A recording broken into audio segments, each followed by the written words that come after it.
Je vais vous confier ce que me disait un joueur avant la rencontre. Eh bien, la vie est belle en ce moment. Tout sourit. Et si le ciel est blanc était la question, la couleur du printemps, c'est un petit peu la question qui se pose ici à Colombes. Mais ça, c'était peut-être avant ce matin, avant que nous vous révélions l'information de la journée au Racing, le forfait pour la fin de la saison de Dimitri Zarzeski. Il va se faire opérer lundi matin. Il ne va pas participer aux phases finales ni à la tournée du 15 de France. Il nous donne des précisions. C'était juste avant la rencontre. Ma saison est terminée. Bon, c'est une blessure que je traîne depuis un petit moment, depuis Castres. La blessure de Castres à la maison. Bon, j'ai joué avec, mais c'est une luxation des tendons du péronnier. Et maintenant, après l'avis de plusieurs spécialistes, je prends trop de risques de continuer la saison parce que je ne peux pas m'entraîner en début de semaine. Et à force de tirer dessus, j'ai le tendon qui s'enflamme et qui est dans un sale état. Donc on a préféré faire le choix de l'opération. Alors avec ou sans Dimitri Zarzeski, eh bien ses coéquipiers, les avants du Racing vont bien débuter la rencontre. On choisit de jouer une pénalité en pénal touche et on va essayer de marquer un premier essai après 10 minutes. On va propulser Virgile Lacombe, le talonneur, et sa puissance pour marquer le premier essai. Après les avants, eh bien les trois quarts vont s'illustrer en ce début de rencontre. Chavancy qui va retrouver à l'intérieur Hernandez, qui va cadrer et donner pour Benjamin Fall, qui n'a plus qu'à courir pour aller marquer. Benjamin Fall, eh bien qui est repris par son vis-à-vis Teddy Thomas. Alerte sur la défense de Biarritz. La défense de Biarritz qui est plutôt bien organisée dans cette première période et qui ne craque pas et qui va même jouer l'interception avec le deuxième ligne du Barry qui a les jambes d'un 3/4 centre. Il va faire la différence, il va courir 60 mètres, attendre le relais de son demi de mêlée Yann Lesgourg qui marque l'essai. Magnifique coup de poignard du Biarritz Olympique grâce à l'interception de Dubarry sur Jamie Roberts. Regardez la latitude du deuxième ligne qui après fait jouer ses jambes, donne à Lesgourg l'occasion d'égaliser. 7 partout entre les deux équipes. Sexton donnera un avantage de 3 points à la pause, 10-7. Ça fait sourire Serge Blanco. Le Racing est bousculé face au courage et à la vaillance du club basque en première période. Mais en début de deuxième période, le Racing va accélérer avec une première pénalité suite à cette mêlée enfoncée. Sexton va donner un avantage de 3 points supplémentaires, 13-7. Et puis là, le Racing va se mettre à accélérer avec des charges répétitive. Chavancy une première fois dans la défense. Mike Phillips qui va alterner avec le relais de son capitaine Antoine Batut qui arrive dans l'axe. Antoine Batut qui va faire l'effort de rester debout et qui va propulser son bras dans l'embut pour inscrire un deuxième essai. Regardez le bras d'Antoine Batut qui permet au Racing de mener 20-7 après 47 minutes. Le Biarritz Olympique va jouer sur les individualités, sur le talent de ce garçon Teddy Thomas. Regardez, admirez l'attitude de Teddy Thomas qui va slalomer, qui va crocheter, qui va traverser tout le terrain.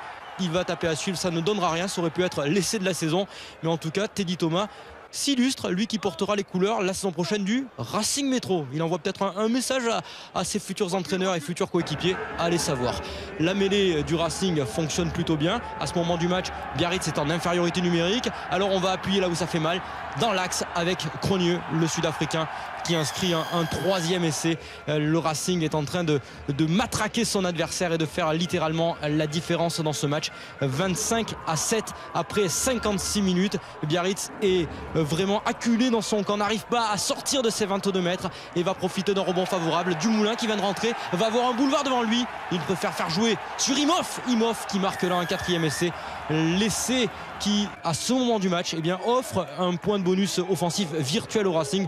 On peut apprécier l'attitude de Dumoulin qui a fait jouer son coéquipier. Une frayeur toutefois dans ce ciel et blanc, c'est la blessure de Sexton qui se fait prendre à retardement par Jiménez. Plus de peur que de mal pour l'ouvreur irlandais qui laissera quand même ses coéquipiers. Mais il va bien ce soir. Un dernier ballon porté. On avait commencé par un essai sur ballon porté. Est-ce que la boucle va être bouclée pour le Racing Métro? C'est la question de ces 5 dernières minutes avec Virgile Lacombe qui a le ballon dans les mains et qui va, comme en début de match, conclure avec ce ballon porté. Lacombe qui aplatit. Il est là, le 5e essai du Racing Métro qui va s'imposer 37-7. Une démonstration notamment en deuxième période.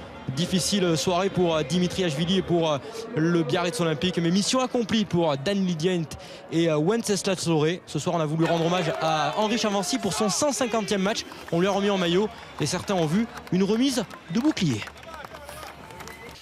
Voilà, ça mûrit déjà depuis des semaines, voire des mois. À un moment donné, il fallait prendre une décision. Voilà, je suis fatigué, mon corps est fatigué, mon genou est fatigué. Donc à un moment donné, plutôt qu'un qu'insister. J'ai écouté mon corps et la décision a été prise. Voilà, pour l'instant, j'ai aucun regret là-dessus. Je suis soulagé. Et mon objectif maintenant, c'est de bien finir la saison parce qu'il reste des matchs à jouer, notamment notre dernier match à Aguilera la semaine prochaine. J'espère que ce sera une belle fête. C'est parti pour les demi-finales de ce top 14 qui nous tient en haleine depuis plusieurs mois. Wilkinson. Elle est bien tapée. Il y aura la pression sur Hernandez qui monte bien au ballon, mais aussitôt attendu par Delon Armitage. Le ballon n'est pas sorti en touche. Attention à ce ballon qui traîne, qui va être récupéré par un dribbling de Bryan Habana qui ne le contrôle pas. Sauvetage in extremis. Non, c'est pas terminé. Matt Guito qui arrive, qui marque. Matt Guito qui a détendu le bras pour aplatir. Est-ce le premier essai de cette demi-finale qui serait d'une certaine manière ce que l'on appelle un essai casquette? Sur une chandelle qui est captée, regardez la bonne pression de Armitage sur Juan Martín Hernandez, le ballon qui est relâché dans un second temps, Habana qui traîne, qui parvient à taper dans ce ballon, qui reste sur le terrain. Et regardez l'arbitre de touche qui tend son drapeau pour signaler la faute et l'avantage qui est laissé, et Guito qui marque. On la voit là, le coup d'épaule est assez net, il empêche Habana de venir jouer ce ballon.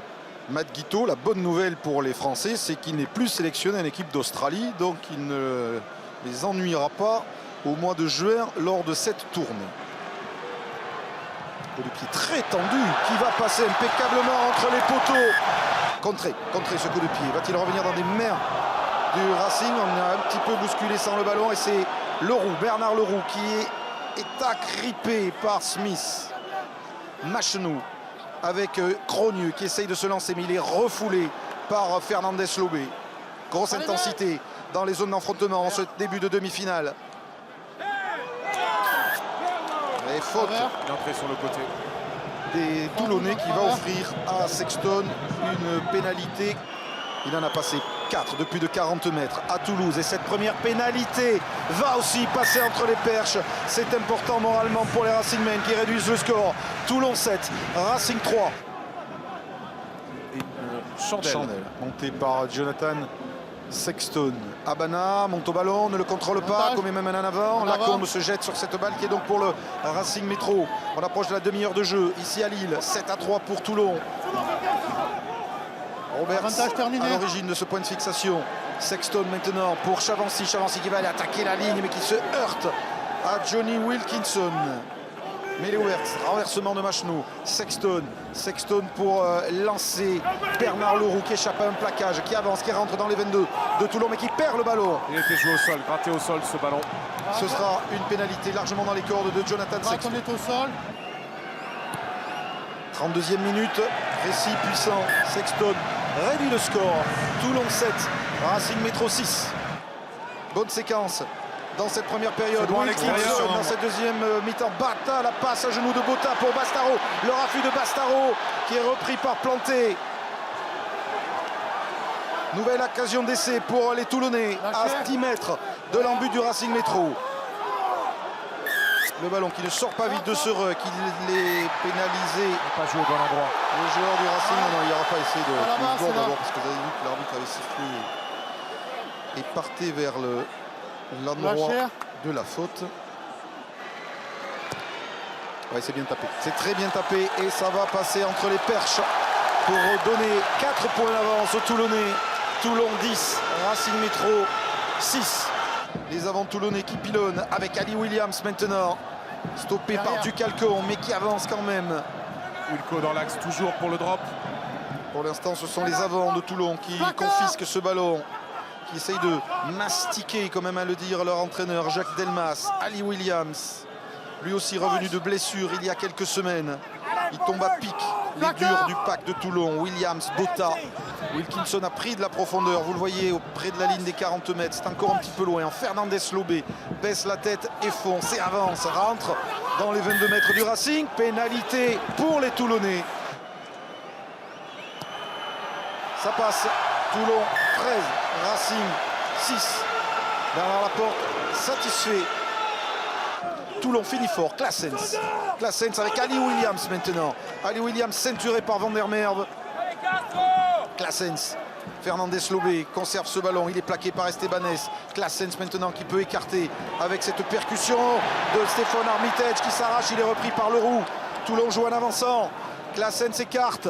Wilkinson, Bastaro maintenant, Mathieu Bastaro qui est pris aux chevilles par Chavancy. Bon plaquage d'Henri Chavancy sur Mathieu Bastaro. Claessens, Williams pris par la montée rapide de Bernard Leroux. Longue séquence des Toulonnais, pas de position de drop pour l'instant, peut-être Guito. Wilkinson ici place sur son pied droit, Johnny Wilkinson et ça passe. Le réflexe du grand buteur Johnny Wilkinson qui vient de donner 10 points d'avance à Toulon à 8 minutes de la fin de cette demi-finale.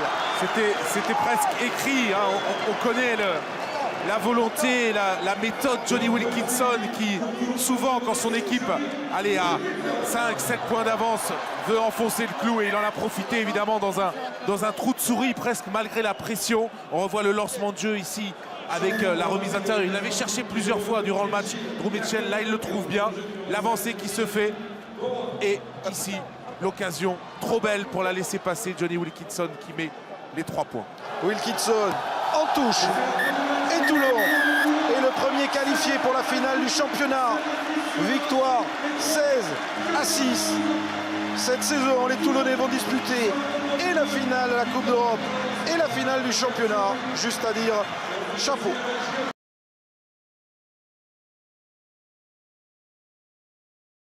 Alors on va filer à Mayol, retrouver notre envoyé spécial Frédéric Viard. Quid, Frédéric, des internationaux toulonnais ce soir?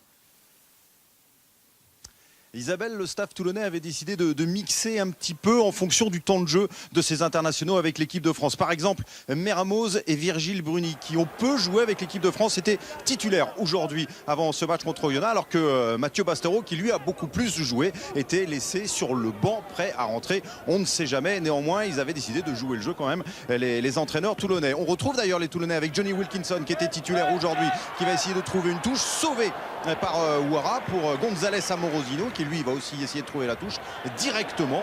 Bon, c'était un beau geste au départ de la part de Ouara. Malheureusement, derrière, c'est un lancer pour les Toulonnais, récupéré derrière par Williams. Claessens avec Wilkinson pour Maxime Mermoz, quasiment main qui vient déchirer la défense d'Oyonnax. On joue seulement depuis 6 minutes et voici le premier essai de Toulon qui permet à Toulon de mener 10-0 car il avait déjà réussi un drop, Johnny Wilkinson, et ce magnifique travail main Wilkinson-Mermoz.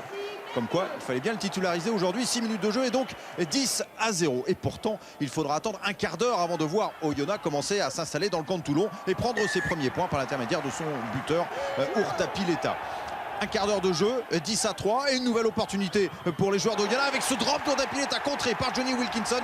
La route est longue encore, mais il va pousser ce ballon du pied. Est-ce qu'il sera suffisamment costaud pour résister au retour d'Amorosino? Ce que fait Johnny Wilkinson, comme quoi on peut ne plus avoir 20 ans, mais encore être capable de tenir sur une longue distance. Déjà le deuxième essai des Toulonnais qui permet à Johnny Wilkinson, après 20 minutes de jeu, de porter la marque à 17-3 puisqu'il va lui-même réussir la transformation de cet essai. Il se dit, Bernard Laporte, qu'il ne faudrait pas qu'il prenne sa retraite quand même à l'issue de la saison, Johnny Wilkinson, même si derrière il y a du talent, hein. Par exemple avec Matt Guito qui récupère ce ballon, qui lui aussi déchire la défense d'Oyonnax. Que de plaquage manqué à Oyonnax, le ballon qui va aller jusqu'à l'aile de Drew Mitchell qui repique intérieur, résiste au retour de González Amorosino et c'est déjà le 3e essai pour les Toulonnais, l'essai du bonus après seulement une demi-heure de jeu.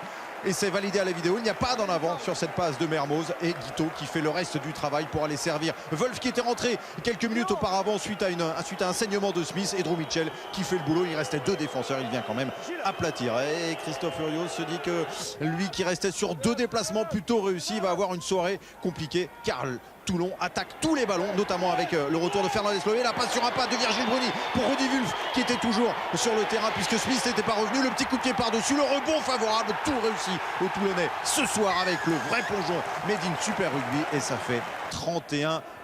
Cet essai qui sera validé sans appel à la vidéo par Monsieur Ruiz car il n'y a rien à dire sur le ballon aplati par Wulf. Néanmoins, il va quand même demander la vidéo.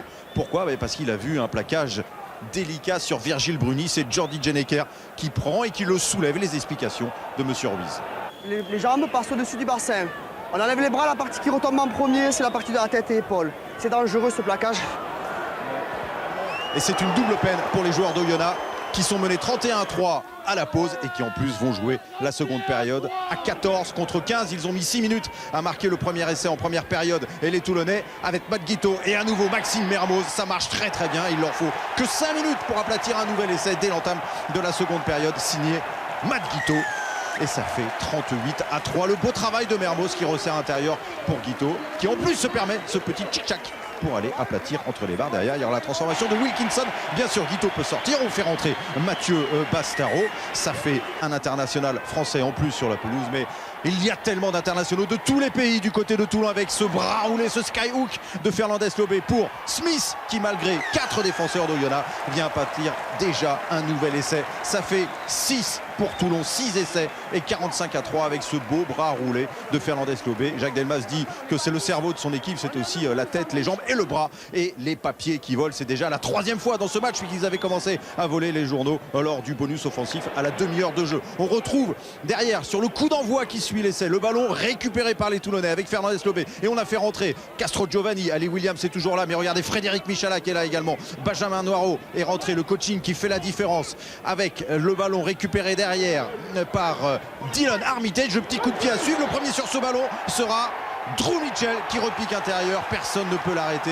González Amorosino ne peut rien faire et c'est le doublé pour Drew Mitchell. 55 minutes de jeu, c'est une soirée cauchemardesque pour Oyonnax qui est déjà mené 52-3 mais qui fait belle figure, qui continue de jouer, de tenter avec Boussès qui peut resservir González Amorosino qui évite 2 défenseurs toulonnais et vient marquer un essai, l'essai de l'honneur peut-être à la 58e minute et qui met un peu de baume au cœur à ces joueurs d'Oyonnax qui ont tenu comme ils ont pu, qui ont joué le jeu mais qui étaient trop en deçà aujourd'hui des Toulonnais. Et Jacques Delmas se dit que 20 minutes ça peut peut-être suffire aux joueurs d'Oyonnax pour aller chercher le bonus défensif ou casser le bonus offensif des Toulonnais, mais non, ça n'est pas possible, pas ce soir, parce qu'il y a Bastaro, parce qu'il y a Mermoz et derrière il peut servir Noirot et c'est un nouvel essai pour Toulon à la 61e minute, 57-10. Personne ne comprend si ce n'est lui-même ce qu'il veut dire, mais regardez le beau travail de Bastaro pour Mermoz dans tous les bons coups, encore une fois pour servir Noirot. C'est une nouvelle passe décisive pour Maxime Mermoz. Ils sont dominés derrière, ils sont dominés devant également, et les joueurs d'Oyonnax qui font ce qu'ils peuvent. Soqueta est rentré, il démarre avec ce ballon, c'est une mêlée dans leurs 22 mètres, il va se faire arracher le ballon par qui, mais pas par Maxime Mermoz, parce que c'était sa soirée pour Bastaro, c'était la sienne aussi. Il va faire le travail tout seul, Mathieu Bastaro, pour sceller la victoire de Toulon ce soir, 64-10. Le précédent record de la saison c'était 62-12 contre Brive.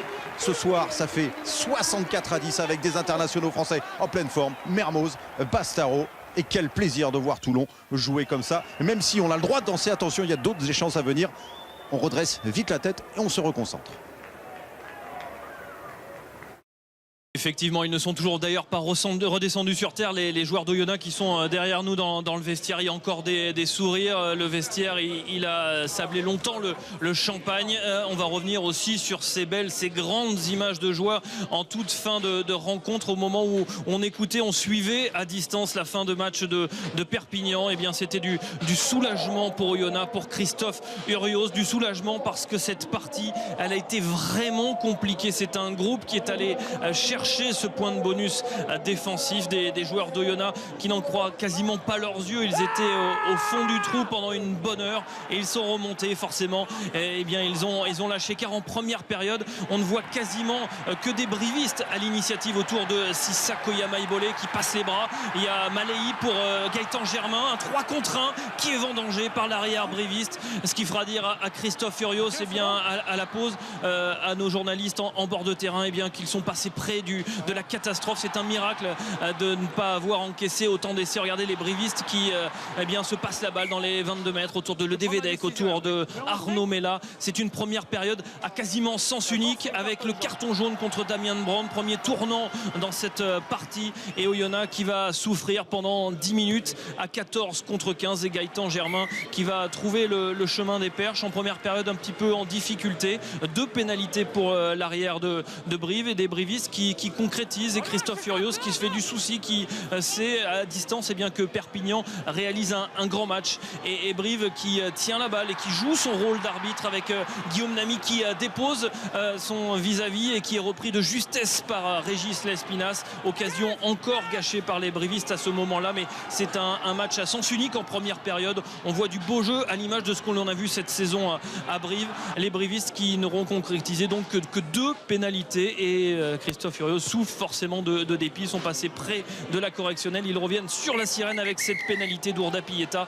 Oyonnax n'est mené que 6-3 en début à la fin de cette première période, et Joel Abd encourage son buteur, car la deuxième période s'annonce sur un autre signe, mais les brivistes sont les meilleurs dans ce début de deuxième période. Ils mettent la main sur le ballon, ils envoient du jeu un peu partout. Il y a Guillaume Boussès qui tente une interception en vain, sans solution, avec Tebani qui sort pour carton jaune. Oyonnax qui se retrouve à 14 très rapidement après 10 petites minutes. Il y a la sortie, l'ovation pour Julien Ledevedec.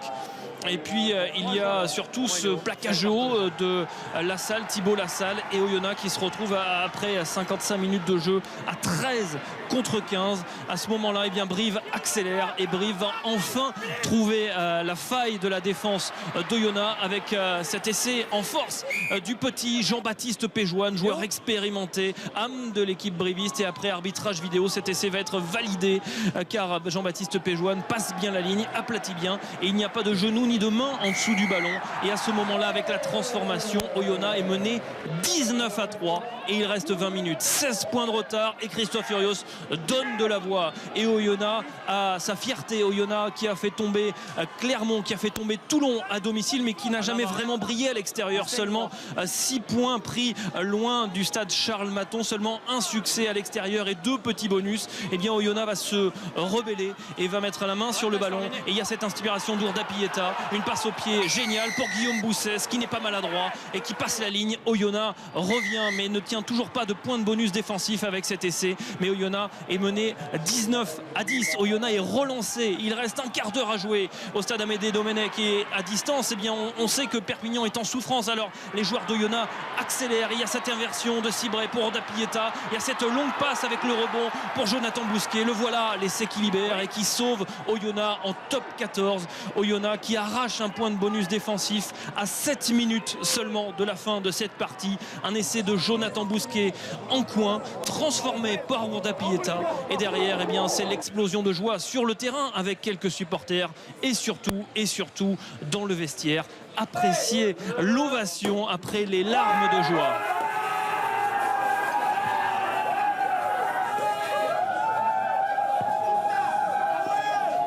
Et un soulagement pour Florian Denos et Thibaut Lassalle au micro de François Plisson. Là, c'est énorme. On s'était tenu un peu au courant du résultat de Perpignan-Bayonne, et quand on avait, je crois, 17 ou 19 points d'écart, on s'est dit putain, qu'est-ce qu'on fout, quoi, sans déconner. On joue le match du maintien et là on fait n'importe quoi. Heureusement, on a eu ces 20 dernières minutes qui nous ont sauvé la saison, quoi, parce que sinon on passait au travers, on était en 2e division. Voilà, c'est à l'image du groupe, on lâche pas. Même si on est dans la difficulté, on essaye quand même de sortir la tête de l'eau, et c'est ce qu'on a su faire durant les 20 dernières minutes pour pouvoir se sauver. Ce match, cette fin de match, c'était compliqué. Vraiment, honnêtement, on n'a vraiment pas fait le match qu'on voulait faire. On est vraiment passé à côté. Heureusement, on a eu les vertus nécessaires pour aller chercher ce point de bonus défensif. Voilà. On est très heureux ce soir, et c'est une belle fin de saison, une belle histoire. Je crois qu'on a lutté toute la saison pour ce maintien. Là, on est très très heureux ce soir.